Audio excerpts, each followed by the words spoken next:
Sinagawa ang measles rubella activity sa sitio Tarotoy, Barangay Manikal, Bacau, Aklan upang maprotektahan ang mga kabataan laban sa tigdas at rubella. Bilang bahagi ng kampanya laban sa tigdas at rubella, matagumpay na sinagawa ang measles rubella supplemental immunization activity noong Agosto 4, 2026 sa sitio Tarotoy, Barangay Manikal, Bacau, Aklan. Nangunahan ang aktibidad ng Rural Health Unit ng Libacao sa pagkikipagtulungan ng Local Government Unit, mga opisyal ng Barangay Manika, kasundaluhan ng 82nd Infantry Battalion at iba pang katuwang ng ahensya upang mabigyan ng karagdagang proteksyon laban sa tigdas at rubella ang mga batang naninirahan sa liblib ng komunidad. Bukod sa pagbabakuna, nagkaroon din ng libreng konsultasyon at mamamahagi ng mga gamot sa mga residente.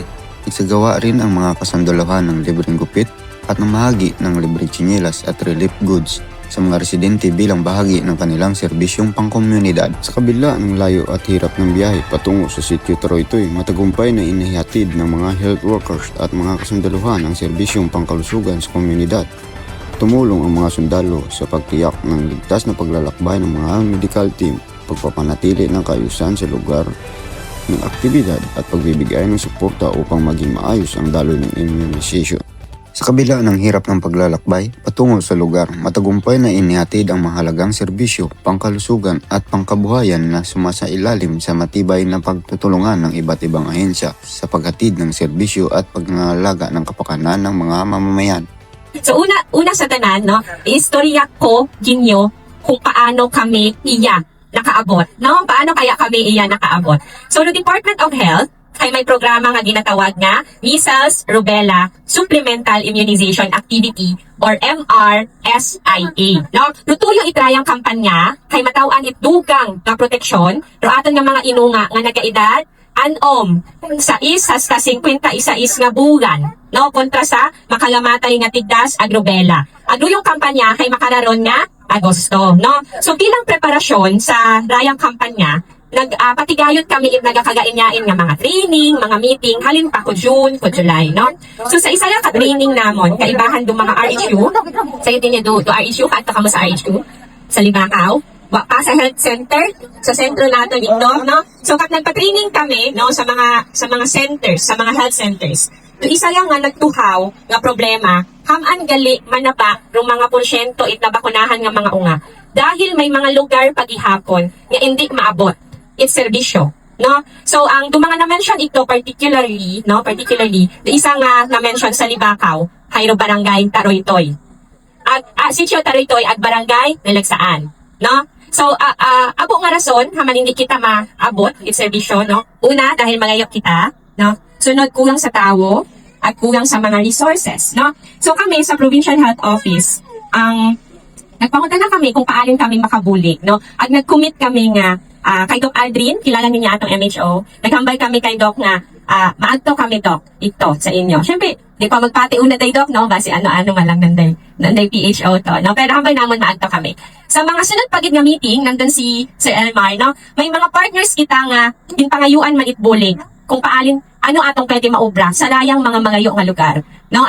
At thankful gid kami, kapasalamat gid kami dahil si Sir Elmar katohay very willing gid nga. Oo Doc, tawagin niyo lang kami, no? Samahan namin kayo. And of course, atong partners from the PNP, no? Nga sandaman, nag-uligid kamon. Shout out sa mga nag-help kamon kahapon, sa mga buwis buhay, ng mga agagyan ninyo, no? And of course, nagmunot gid to aton nga TSWD sa 4-piece, imoda. Ra akong magugang hay gahead man sa 4-piece Aklan, no? Ambal ko hay i-hire gid uman si Sir. Kasi grabe nga inagyan, no? Makaabot iya. Of course, aton nga konsehal, nagmunot man kamon, si Sir sa IP, no? So, ang palakpakan naton do atong mga partners nga iyagit makaron, no? At nalipat ako hambagon, nag-donate man do aton nga Kiwanis Club, no? Itbugas kay iga panaon namon kinyo, pero sayod ko mas manami kat native din yung bugas, no? Si Gov Joen, nagaong kami kay Gov Joen. Dali ni si Gov Joen.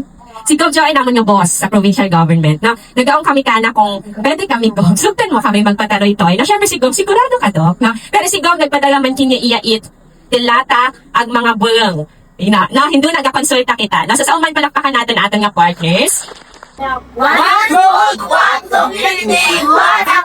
Mula dito sa Sitio Taroytoy, Barangay Manicali, Bacau, Aklan, o si Shepherd Kent Pabilona, bantay ng mamayan para sa kapayapaan at kaunlaran. Nagkaisa ang iba't ibang ahensya ng gobyerno sa isinagawang Community Support Program Send-Off Ceremony na isinagawa dito sa Barangay Poblasyon, Kalibo, Aklan. Pinangunahan ni Lieutenant Colonel Elmar Salvador, Commanding Officer ng 82nd IB, ang aktibidad kasama si Honorable Neil Candelario at SB Ronald Marte. Layunin ng nasabing aktibidad na palakasin ang koordinasyon at pagtutulungan ng mga security forces, lokal na pamahalaan at komunidad upang mapanatili ang kapayapaan, seguridad at kaunlaran sa Kalibo. Binigyang diin din sa aktibidad na mahalaga ang pagkakaisa at aktibong pakikilahok ng komunidad sa pagpapanatili ng isang ligtas at mapayapang pamayanan. Sa pamamagitan ng sama-samang pagkilos, inaasahang mas mapapalakas ang mga programa para sa seguridad at kapakanan ng mga residente. Ipinakita ng aktibidad ang patuloy na pagtutulungan ng Philippine Army at PNP at lokal na pamahalaan upang katuwang ng mamamayan sa pagtataguyod ng pangmatagalang kapayapaan at pag-unlad sa bayan ng Kalibo.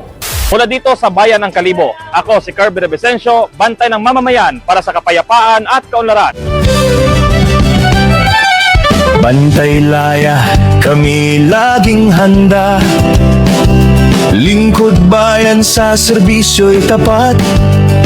Laging handang tumulong sa bawat hakbang. Sa inyong tabi kami maglilingkod ng buong dangal.